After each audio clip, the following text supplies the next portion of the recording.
Bonjour, alors aujourd'hui j'aimerais vous présenter des maquettes que je pensais pas que j'aurais un jour, mais que je me suis commandé quand même. Il s'agit de maquettes LR. Là je vous présente la boîte du Concorde, une maquette qui est énorme. Là je vous laisse apprécier la taille de la boîte par rapport à ma main. Mais ce n'est pas la seule maquette que j'ai commandée, que j'ai reçue.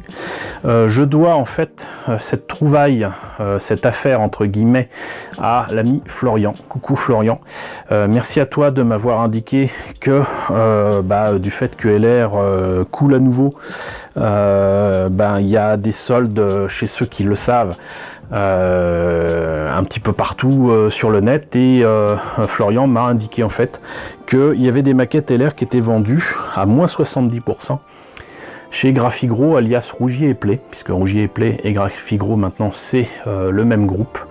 Ils sont habituellement plutôt à vendre du matériel artistique, alors même s'ils vendent de la résine, même s'ils vendent des trucs comme ça, des maquettes, surtout des maquettes LR, je les voyais pas vendre ça, mais il se trouve que apparemment à Rouen c'est le cas, et sur leur site de Rougier et Play et de Graphigro c'est le cas aussi. Donc sachez-le, il y a des maquettes LR à moins 70% en ce moment même, et ça donne donc des maquettes qui en temps normal sont franchement assez chères, 15 € pour les plus petites, et pour le Concorde je crois que ça monte à plus de 50 €. Mais c'est un beau bestiau quand même. Et avec moins 70%, faites le calcul, ça fait donc le Concorde, je sais plus, à 13 ou 14 €, et les autres maquettes que je vais vous présenter à 2 ou 3 €. Sachant qu'en plus ces maquettes sont accompagnées de tubes de colle, de pinceaux et de peinture. Donc cela étant dit, ça veut dire que commandant sur leur site, c'est une commande qui m'a coûté peut-être on va dire une trentaine d'euros avec les frais d'envoi. Et pourquoi j'ai fait cette commande? Déjà parce que, encore une fois, c'est une occasion à ne pas rater. Des soldes comme ça sur des objets pareils à moins 70%, ça ne se refuse pas. Mais surtout, les maquettes que je vais vous présenter, j'ai quelques projets pour eux. Déjà à commencer par le Concorde. Le Concorde, je vais pas le faire tel quel. Par contre, il est très grand. Je pensais pas qu'en choisissant le modèle ou un 72, il sera aussi gros. Mais j'ai un projet assez particulier qui va pas plaire à tout le monde, mais qui est de faire le Concorde que l'on voit dans une série qui en anglais s'appelle The Man in the High Castle, qui est donc, comment dirais-je, l'adaptation d'un roman de Philippe Cadic. Alors je crois qu'en français c'est L'homme du haut château, et ce roman de Philippe Cadic présente ni plus ni moins qu'une uchronie, à savoir que la Seconde Guerre mondiale a été gagnée par les forces de l'Axe, et du coup ce qu'on connaît sous le nom d'États-Unis a été coupé en deux. La partie atlantique est désormais sous contrôle des nazis et du Troisième Reich, donc de l'Allemagne nazie. Donc le Troisième Reich a par exemple New York, a ce qui peut rester certainement de Washington, mais vu qu'ils l'ont bombardé avec la bombe atomique, je pense pas qu'il en reste grand chose. Donc cette partie-là, c'est pour les nazis, et la côte pacifique des États-Unis, c'est pour le Japon. Voilà, et chacun contrôle son territoire, et sachant que entre les deux, donc la partie certainement la moins sympa des États-Unis, avec beaucoup de déserts et compagnie, les Appalaches et tout ça, ça c'est on va dire les Badlands, c'est donc des parties qui sont pas forcément contrôlées ni par les uns ni par les autres, et c'est à la vaille que vaille, donc c'est un nouveau western quoi. Et je trouve la série extrêmement intéressante. Elle n'impose pas un point de vue unique, tout n'est pas noir, tout n'est pas blanc, surtout chez les Japonais et chez les Allemands, ou même les Américains qui ont choisi de passer dans le camp des nazis, et donc de collaborer. Et je trouve la série vraiment très intéressante. On en est à 3 saisons, bientôt 4 j'espère. Ça passe sur Amazon Prime, donc si vous ne connaissez pas cette série, je vous la conseille fortement. Et il se trouve que dans la série, justement, comme ça se passe dans une uchronie avec les années 60, donc contrôlée par l'Empire japonais et le Troisième Reich. Il se trouve que de la vieille Europe jusqu'aux États-Unis, enfin en tout cas ce qui est devenu donc les États-Unis dans cette uchronie, il y a régulièrement des Concordes qui vont de Berlin à New York, on va dire. Et donc du coup, vous avez des Concordes avec la croix gammée. Et c'est pour ça que je dis que ce projet particulier va pas plaire à tout le monde, parce que voir le Concorde, qui est quand même l'une des fiertés de British Airways et de Air France, avec la croix gammée, je pense que ça va pas plaire à tout le monde. Donc il me faudra soigner la présentation avec un panneau explicatif et tout, peut-être même des images de la série, comme celle que je viens de vous présenter là depuis 5 minutes. Mais reste que donc c'est un projet très particulier. Pour en revenir sur la maquette elle-même, donc vous voyez c'est un gros bestiau. Il est clairement indiqué que donc c'est livré avec de la peinture, de la colle et un pinceau. Vous savez, comme pour le Star Destroyer, hein, des petits pinceaux qui sont vachement pratiques pour peindre. Et là vous avez donc le plan du bestiau, des photos de ce bel avion qui malheureusement ne volera plus. Et donc je le répète, c'est une maquette au 1,72 et une grosse maquette. Cependant, et tout en ouvrant la boîte et en vous présentant ce qu'il y a à l'intérieur, attendez, voilà, c'est mieux. Donc c'est des boîtes modernes, hein, c'était vraiment les dernières éditions de LR. Ça, je vous montrerai ça tout à l'heure. Mais donc j'ai eu une mauvaise surprise. Alors vous voyez que c'est un gros bestiau. Les pièces sont énormes. Les trains d'atterrissage ont des roues en caoutchouc. C'est assez sympa. Je sais pas de quand date la maquette, mais elle a pas l'air d'être vilaine quand même. Je pense que, sans mentir, le socle mérite d'être autre chose qu'un socle de Concorde, donc ça je l'utiliserai certainement pour autre chose. Vous avez donc des pièces optionnelles, j'imagine, là pour le cockpit.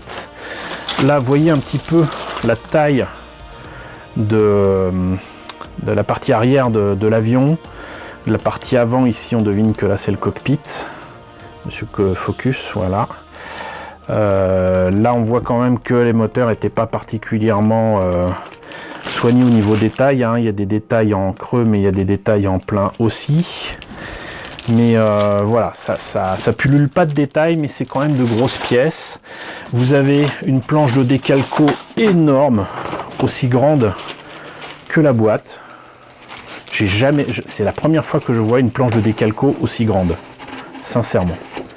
Par contre, s'il y a effectivement à l'intérieur tout un tas de peinture, donc du verre, je ne sais pas à quoi ça servira.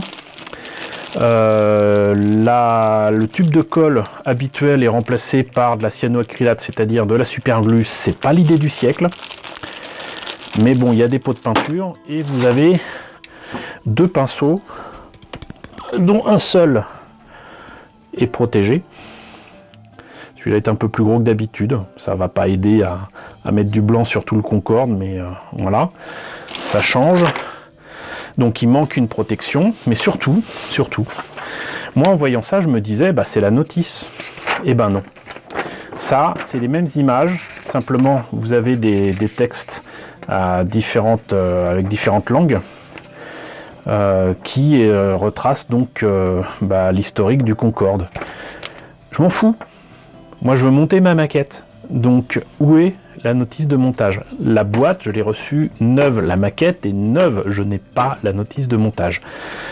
Heureusement, c'est téléchargeable sur le site LR. Problème. Le fichier PDF qu'il propose de charger me semble être très particulier. Je vous mettrai le lien du site LR pour que vous voyez et vous jugiez vous-même. Je pense qu'il y a un souci sur ce fichier PDF et donc du coup on est un peu livré à nous-mêmes si on n'a pas la notice. Heureusement, je vais être aidé grâce à mes contacts sur Facebook. Donc merci à tous de m'avoir aidé pour trouver les informations et la notice qui va m'être scannée au moment où vous verrez cette vidéo. Mais autant vous dire que même si ce truc là je l'ai eu à moins 70%, j'étais très déçu très déçu parce que manquerait plus que la peinture soit sèche, mais c'est pas la seule surprise que j'ai eue, puisque là donc on a un Super Mystère B2, donc voilà, que j'ai pris, je vous l'avoue, pour mon projet de faire un vaisseau de Starfleet en kit bash avec que des maquettes LR. C'est en bonne voie. C'est du 1/100e, c'était livré donc malgré le prix rikiki avec de la peinture et tout ça.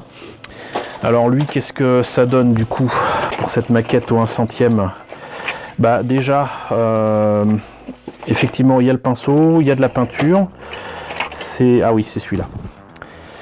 Bah là, non seulement c'est encore de la super glue, qui encore une fois, c'est pas l'idée du siècle, mais vous voyez, c'était neuf, hein. Le bouchon est ouvert et donc la colle qui est dedans est sèche. Ça a séché dedans. Ça aurait pu couler dans la boîte et coller les pièces. C'est du n'importe quoi. Ce qui m'a étonné aussi, c'est que là vous avez des pièces en trop. Moi je suis pas contre, mais du coup où est le cockpit de cette maquette? Je ne sais pas, parce que la maquette est tellement vieille. C'est très clairement une maquette des années 60, hein. Vous avez des rivets de fou, hein. Ça c'est plus un avion, c'est la Tour Eiffel. Mais en plus de ça, comme c'était le cas avec certaines maquettes, vous avez, donc en plus ça m'a l'air d'être absolument affreux en termes de jointure, vous n'avez pas de cockpit. C'est-à-dire que ils ont fait une verrière transparente, mais il n'y a pas de cockpit. Donc non seulement il n'y a pas de pilote, mais il n'y a pas de cockpit. Là, on est supposé mettre la verrière. Tant mieux pour moi. Là, je vais y mettre de toute façon le coup de la soucoupe de mon vaisseau de Starfleet. Donc on s'en fout, on s'en moque.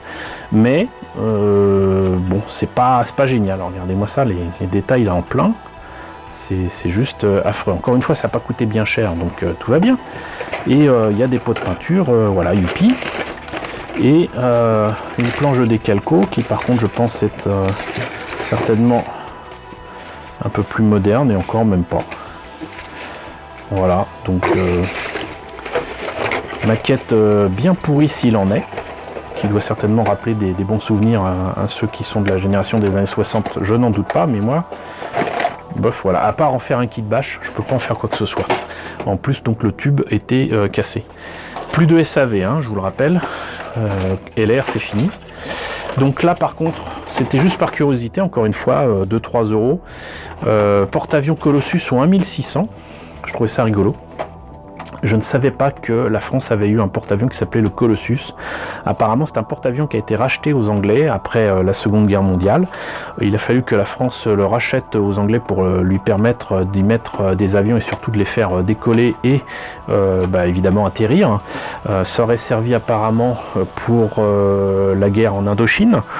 Mais voilà, donc je ne savais pas qu'on avait un porte-avions pareil. L'illustration est quand même assez sympathique. Et par contre, rien à reprocher à la maquette, si ce n'est que, bon, par contre, 1600, c'est très petit, c'est très petit. Vous voyez, voilà, c'est grand comme un doigt. Et du coup, là, peut-être, il y a même trop de peinture.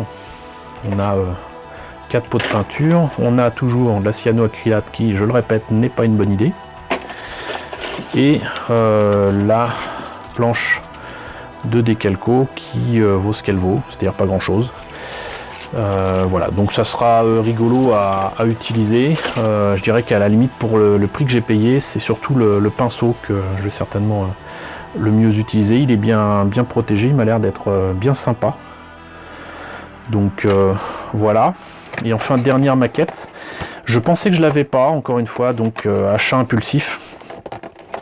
Mais il s'agit donc d'une maquette sur le thème spatial qui est Ariane 4.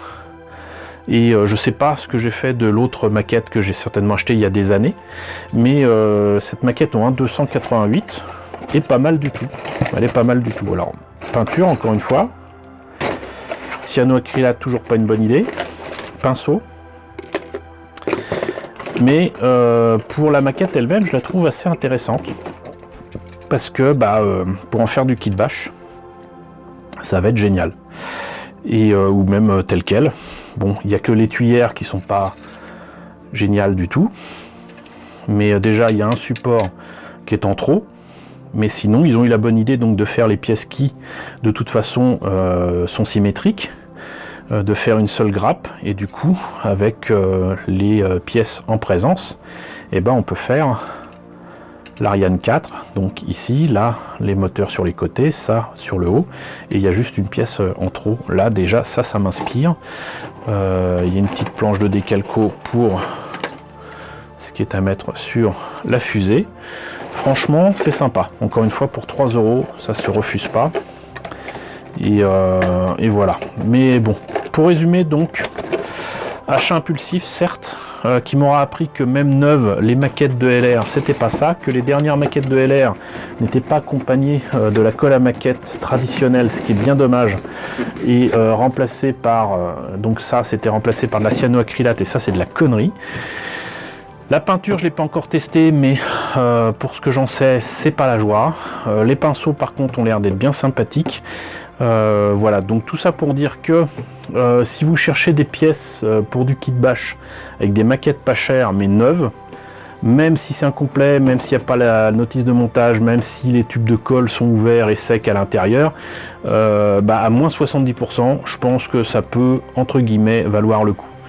Voilà, donc encore une fois, merci à Florian de m'avoir indiqué cette affaire. Vous êtes au courant maintenant de ce qu'il en est. S'il reste des maquettes, à vous de voir si c'est intéressant pour vous ou non. En tout cas, j'espère que cette présentation vous aura intéressé. N'hésitez pas à me dire dans la section commentaires ce que vous en pensez. N'hésitez pas à liker, n'hésitez pas à partager, n'hésitez pas à vous abonner si ce n'est pas déjà le cas. Coucou aux grands anciens qui me suivent depuis plus de 3 ans. Coucou aux nouveaux qui nous ont rejoints dernièrement. On est désormais plus de 2230, c'est juste génial. Donc merci de votre soutien, plus que jamais. Merci de votre fidélité. Et je vous dis donc à très bientôt pour la présentation de nouvelles maquettes.